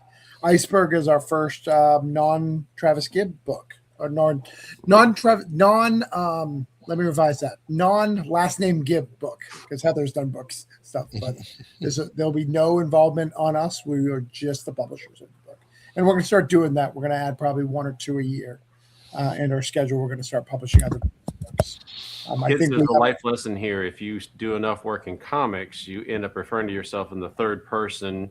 You're a collective hour, and your company is also you too. That's true. Like the band. It's all very confusing. I feel you, brother. I really like the Federalist, by the way. Like that's why I picked up Yeah. your special, the one you mailed me. So, Nice. That's nice. Are you doing anything special for Barry's 80th birthday in September, Travis? Barry Gibb? Very good. Yeah. No, I'm not. However, and I'm not kidding you, Travis Gibb. So I got Travis Gibb at Gmail. So if you want to message me, it's Travis Gibb at Gmail. The BG guy got Travis.Gibb, and sometimes I forget to put the dot in. So I get a lot of emails from him. So if I find out about it, I may show up. I literally got that guy's tax records once, and I was like, "Hey man, Right. you really need to not send me your tax records." Thanks. That's hilarious. How's Travis Gibbo one, by the way? He was my favorite. I have not heard from him, but did you see that Cat got? I got one. I got one from. I was excited. I thought it was spelled Cat Calamari, but it was just like a letter off. It was cool because when it said Cat Calamari, all I could hear in my head was, "It's a trap! It's a trap!" It's a trap. Oh, I had one reply to me the other day, and I was like, "Oh, cool! Send me your referrals." So he sent me referrals. I pretended I know someone because it was not comics, so it was somebody I didn't know. It's like, oh, "Okay, I'm gonna give him a call." And I sent him a message. Hey, I called Charlie. Let's use Charlie example. I called Charlie, and Charlie doesn't know you, man. Do you have another name? Yeah, I go by Jessup. The company that does crowdfunding, that's the name that you go by. You go by that company. I was like, I think you may be trying to scam me, good sir. He's like, I apologize. yeah, my name is Joe Kickstarter. But he really thought he was going to be super fast and slick. I love how fast they're thinking on their feet these days, because I will fuck with them for days, man. I will fuck with them for days. I'm currently on a long conversation of somebody who I keep asking for details of what he does. And he's just like, I'm going to, fax your documents and do the TBS reports. I was like, yes, but what does that mean? Didn't you ask for short stories a while back that included, like, the Federalist was one of the choices you could have used to submit something to you?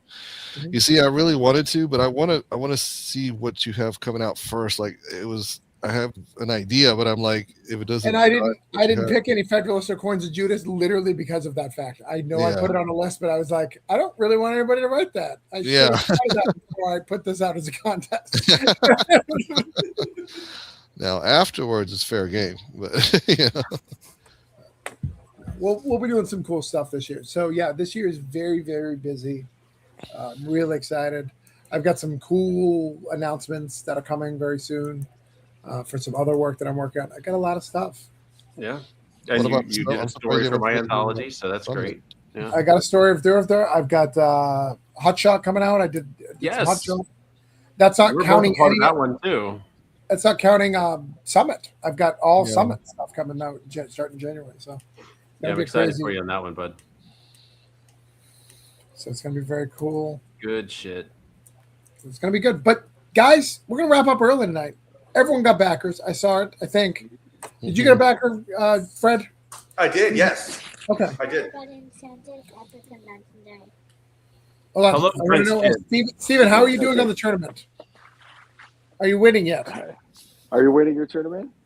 I think so. All right, go win. Go win. He's I'm got a wrapping up. story. He's Go like, win. yeah, okay, so Like, wait, let me insult these guys again. You need him just off camera saying mildly creepy things like if you should die before you wake, Hold on stuff one like second. that. You know. you know I what would love have how been every great? you If shove Steven, harder and harder every time if he Steven comes was back. glitching like Joe and the kid like all of a sudden showed up on camera, like, what the hell? That would have been awesome. Exactly. If I If hit any him of us on die camera, in would've 7 been days, we know who to blame. Yeah. Did you just slam his head into a wall? What'd you do? awesome. Yeah. No. Okay. Well, that's good parenting. Well, he's got $100 card. I can They- trade him some they gotta common learn. Spider-Man cards if you'd like. I can. Oh, dude, I've been buying those just to collect them. I don't know how to play these games, but I got this card. Watch him pull out like some like $10,000 like rare card. No, dude, I thought It's Spider-Man, like it's not this possible. one, Oh, cool! Yeah, Spectacular Nice. Spider-Man. but there's another version of this that's like $300, but this isn't the No, $300 so one. what that is? So that's the basic version, and then there's 6 Yeah. other versions of it. Or is there 7? Wait, hold on, Steven. Let me see that one again. Go ahead, Ray. Do it. Yeah, all right. That's about where Do we're the going. hand gesture. So there's 5 other ones. So he's got like the Fantastic Four one. He's got the Bagman. He's got the Yeah. extra arms. Each of those are worth like $300 to $500 each, depending on the one. But let Wow. me ask you: is the art different on both of those cards, though, or is it the same art? It's just different costumes, so it's the same guy who did it all. It's the same. Oh, work. okay. At least it's that. I had one in Yu-Gi-Oh one year that we opened a box, and it's the exact same art on the common card and then the super rare like $300 card, and we got all excited at first, and it's like one little mark at the bottom that's like, nope, this is not that one. It's like- Oh wow. You have fallen for its trap card. exactly, yeah. It's that mimic from last night, Ray. It's like, Yeah. That's No, right. dude, so I just got into Magic, back into Magic to play Spider-Man, and it's really bringing me a lot of joy. But what's really cool about it is everyone who plays Magic the Gathering hates it. They hate it with a passion. They think it's the worst thing that's ever happened. What's their biggest grievance towards it? It's Spider-Man. Oh, just well, because it's Spider-Man. they Okay. don't like the IP because they've had crossovers before, but it was Middle Earth and Final Fantasy. Those kind of fit into the Magic aesthetic, right? They Like seem to blend. Yeah. Spider-Man just craps all over that. just I get does it. it. And then Magic last minute decided to add like an extra 100 cards to the set, and it shows, so it doesn't play as good as other cards. It was supposed to be a smaller set. They threw a bunch of Spider-Man in, and it doesn't flow as good. But because of that, it's affordable. So like the most expensive card is $100. I pulled it, so I don't need it. There's variants and stuff, but I can get everything, and it makes me feel like I'm an adult, right? Because as a kid, I could never get a full set of anything. So like, I was like, relate I've to that. finally grown up. I can afford it. I can live as long as you stay in the $3 to $4 range. I got you all day, fam. All right, guys. Well, tell people where they can find you, and we will sign off for the night. Fred, where can they find you? And where has your dog been? He has not yelled at me one time tonight. He's gotten so much better. Like lately, he's been getting used to me on the things. He just sits on his little John Cena blanket, and he will usually chew on a dog toy. And He's then he's How in did you mourning. find the blanket? He's mourning what? because of the John Yes. Cena's gone. He's in mourning. I understand. he didn't shut up for 2 days after the tap out. He was not happy. I liked it a lot. I thought the tap out was great. But enough about John Cena. You can find me at Schwartz Art LLC, all one word, or www.schwartzart-llc.com. And of course, for another less than 24 hours, you can still back Fisticuffs Book 3 and prepare yourselves for Fisticuffs Book 4 coming in March because, it's only going to get bigger and better and more insane from there. So look forward to you guys all coming along with us in 2026. Shit's fun, dude. Love it. Thank you. Thank you. Ray. You can find me on Facebook as DM Ray. DM is short for Dungeon Master because I love to play me some D&D. You can find the Madcaps Facebook page as well. You can also find me on Instagram as at Let's try some English instead. At Raymond the DM because DM Ray was taken unfortunately. Most importantly, if you check out my pre-launch page, that is the place you can be helping me the most right now, clicking on that follow. And on Instagram and Facebook, by the week leading up to launch, I will be debuting some art and some other things. It is torture not being able to show it now, but I guarantee it's going to be awesome when you finally get to put your eyes on it. And that's it. All right. Next up, we've got Joe. Where can people find you? So if you just go to our website, which is childsplaycomics.com, at the very bottom, I have listed every single social media we're on, so you can pick your favorite and follow us there. We got, like I said, all the stuff we mentioned earlier coming out, so that's where we post, sneak peeks and where the pre-launch pages will be and whatnot. So yeah, I'm feeling pretty good. Like 2026 is going to be a really good year. So I think this is a good way to start it, coming on with you guys. See Ray twice. See, Ray, I'm going to use you as a good omen.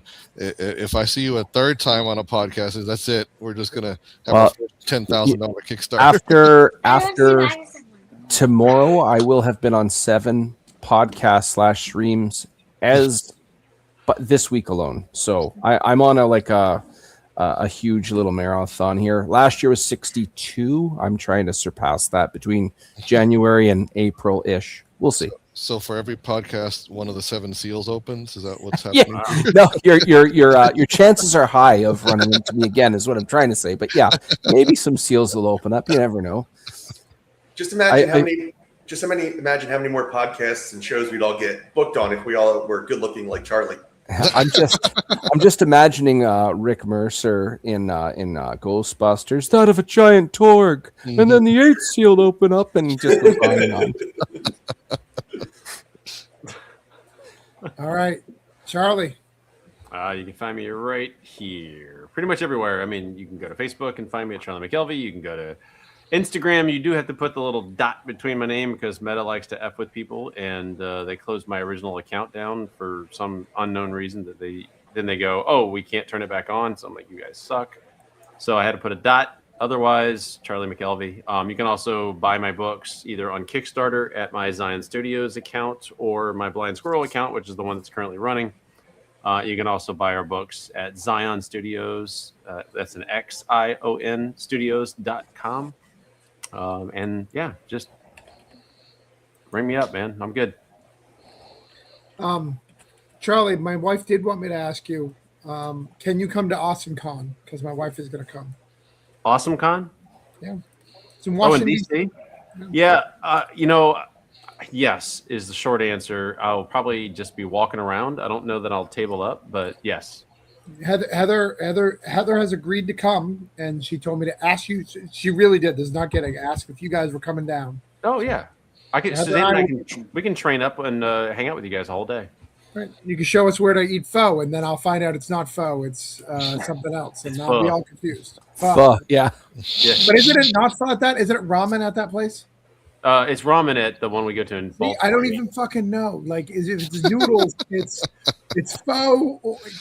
Here it is. Pho is Vietnamese. No, here's what it is to me, and this is racist, and I apologize. Pho is if I get it at a restaurant. Ramen is if I get it out of the package and put the powder in.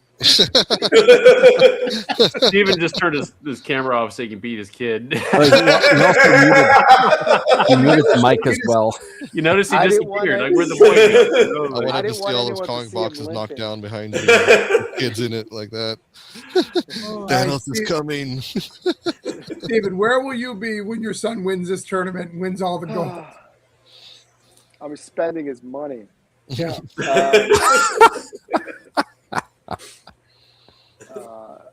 It's nice when you have kids because, all the checks, when they get checks for their birthday and stuff like that, it just comes to you and you get to just cash it. And they think, and you're like, oh yeah, I'll put it in the bank for you. And you're like, I got comics to buy. I got artists to pay. Right. I got Kickstarters to back. How many 7-Eleven trips have I bought you a candy bar? You'll get it back. His kid's gonna be like Pizza the Hut. Where's my money? So I tell you, nothing is free. I'm at Monster Matador everywhere, so you can just at Monster Matador and you'll find me. All right. And I got a trademark, so it's me, it's mine. Right. But Monster Squirrel, Dimension Hunt. That's a co-trademark with Charlie. Yeah. All right, and I am Travis Gibb. We will be back here next week because I am still live next week. In fact, I'm probably going to be here fucking all year. But at least next week, we will be doing all sorts of stuff. We'll be slinging some books. You can find me at travisgibb.com. I'd love you to find me on Substack. Tomorrow I'm going to write a big long post about the plans for 2026 on what's going on. I'm going to call some people out, I'm sure. The normal what I do on Substack. Just a normal day. You're one of the people I can legit say I do read like every single Substack you send out. Like, ooh, let's spill the tea, Travis. What we got today? I appreciate it. I like that. I'm just gonna say, Pots and Panels hasn't sent anything yet, and I haven't yelled at him a bit. So I mean, it's coming. I got a digital. That's like all I've got, and it was a proof copy, wasn't it, Travis? I don't even think I got the actual digital yet. So, in fact, we're gonna have to talk about your release schedule, sir, because sometimes you'll send them like as I'm running out the door with my son to school, and it'll pop up. Travis Gibb has a new Substack. I'm like, dang it, Travis, I can't read on the road. What's wrong with you? Travis, you can Hold start the doing wheel, the audio kids. thing, right? Can't you have it read to Well, you? I actually have Pots and Panels. I have a copy. How the hell did you get a copy? Yeah, hold on. Man, those fuckers. Oh, sorry. Comes back with literally pots in his hands. I know, right? Yeah, I know, right? That's a push goal.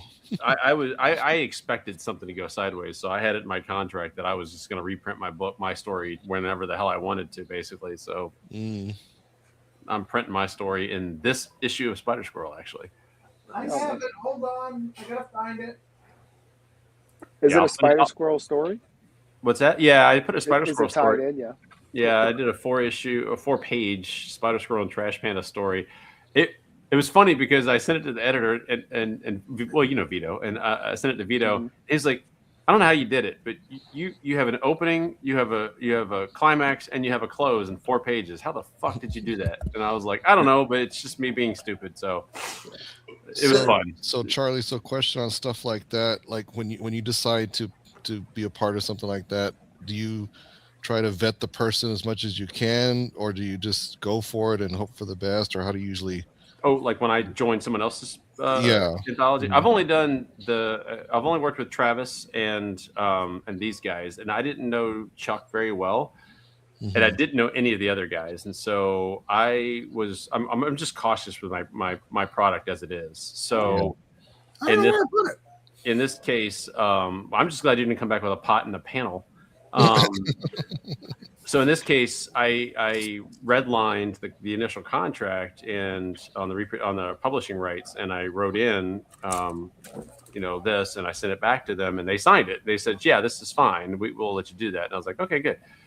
I didn't know it would go so shitty, but I was just 2 things were in my head. One, I didn't want to not be able to reprint it in a trade or a collection or something later, because it was a fun story, as short as it is. And then the second thing was, if something went sideways, I paid for that story. I wanted to get out somewhere. So, because the artist didn't do it for free.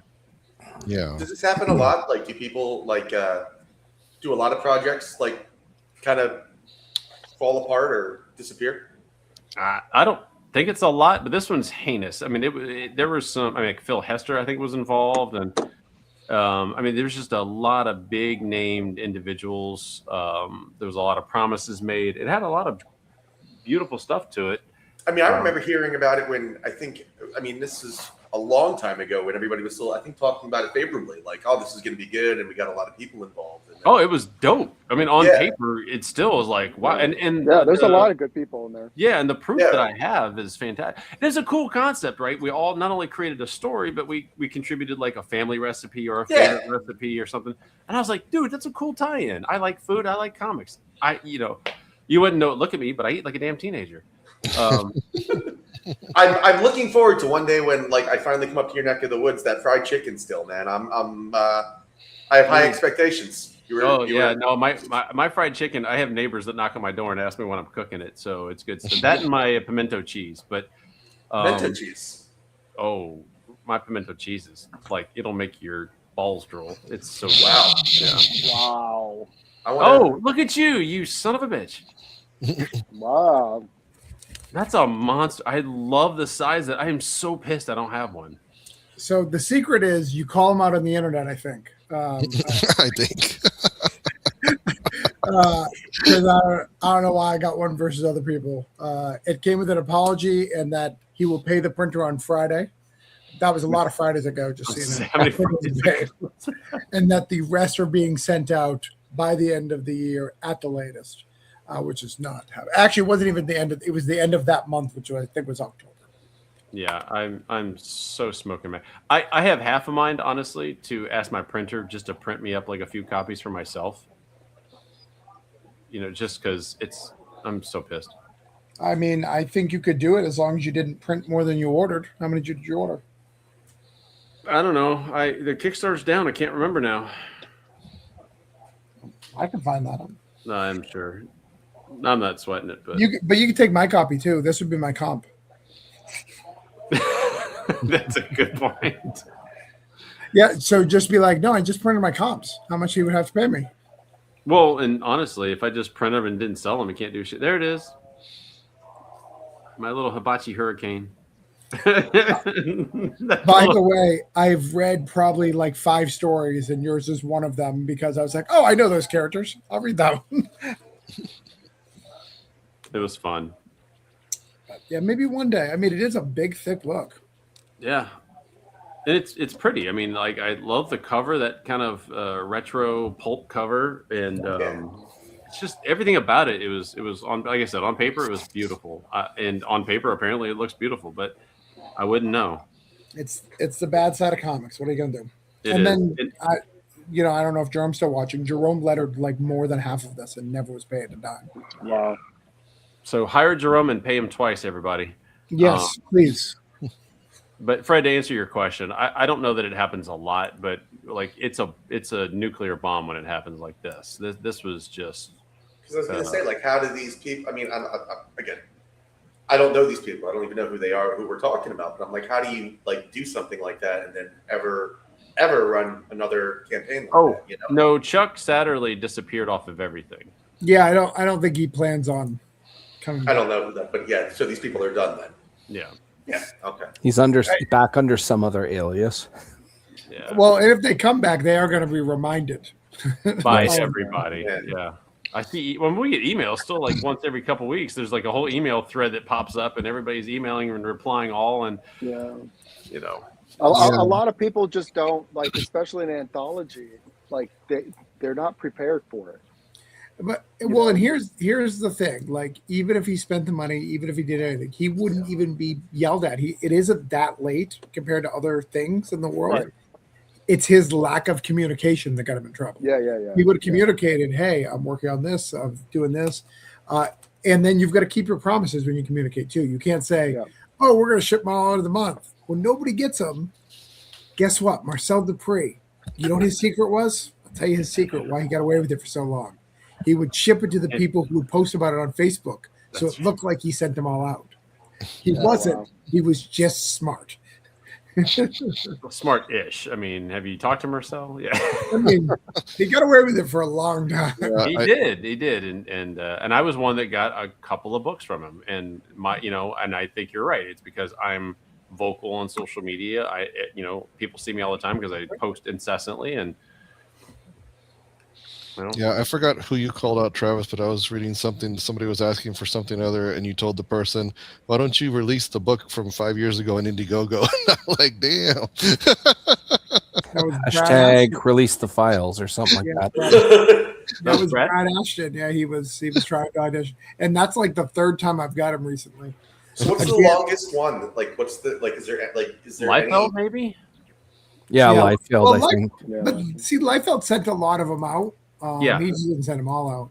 You talking about Rob Liefeld? Yeah, he sent me mine. He emailed me and said, "Hey, I'm sending yours out," and I got what I backed and a whole shitload of stuff that I didn't back, and I was like, "Okay, well." Charlie Harris, if you have an extra brigade, I do need one. If he sends you an extra copy, I do need one of those. Yeah. I'll look and see. It's got Kaboom, one of my favorite characters. It's got a cameo. I need it for the cameo. I don't have all the Kaboom things. Go ahead, Steven. Tony Harris did a book. Like the Tony Harris? Fulfilled. Yeah. What campaign is that? Years and years and years ago. And he was basically like, well, I don't have time to do it because I have paying work or something like that. A lot Oh, of pros, especially back then, like Tim Truman has a book that he's never sent out, and every time the excuse is like, well, I got paying work and I need that takes precedence, and it's like, yeah, but you already got paid for this. Yeah, it's, yeah. And they treat it that it's like, well, you guys are just the fans, so it doesn't really matter. I deserve your money because the publishers screw me over. Yeah, And I feel like that's the mentality a lot, and it sucks. It does, because your integrity is something you can only lose once, Yeah. and people won't trust Yeah. you again. Like we already Right. talked about Chuck would have to. I mean, he would have to dig really Yeah. deeply to earn any level of trust from any of us again, Yeah. right? But he could, He could. I'm not saying it's 100% impossible. Could send it out, and then he could do a small camp. He couldn't do a big one again for a long time, but he could do a small campaign. He could do some stuff to try to build back his grace, to get there. But you've got to be communication is the key. You've got to own what you did. Yep. You've got to do it like people. I've seen people do GoFundMe's for books where they spent the money. They spent the money. You're like, obviously it was on their kids or somebody got sick or whatever the case would be. The community is very good and supportive, but you've got to be willing to own your mistakes. And if you're not, Yeah. you're going to get buried. Life happens. I mean, we're all human. That's the thing. And yes, somebody's going to get shitty about it on social media. You can't stop that no matter what. I mean, but yeah, like you said, own it. That's the most important thing, Or as we used to say when I was a kid, be a man. Like, Jesus. They did, and that's what happened. Mulan changed everything. That's Be a man. Let's sing it. Come on, boys. Dude, give me some karaoke. I love me some Be a Man on karaoke. I quote Roy Firestein's character all the time, like, and there's nothing you girls can do about it. All right, gentlemen. Time to do some stuff. I got scripts to do. I'll probably just go to bed, but I'm going to pretend I'm going to do scripts. I'm going to look at that cover from Greatest Day Punk again because I love it. That's sexy. I will talk to you guys later. Good All night. right, fellas. Hey, good talking to Bye, you. All right, guys. everybody. 26. Bye. All right, bye.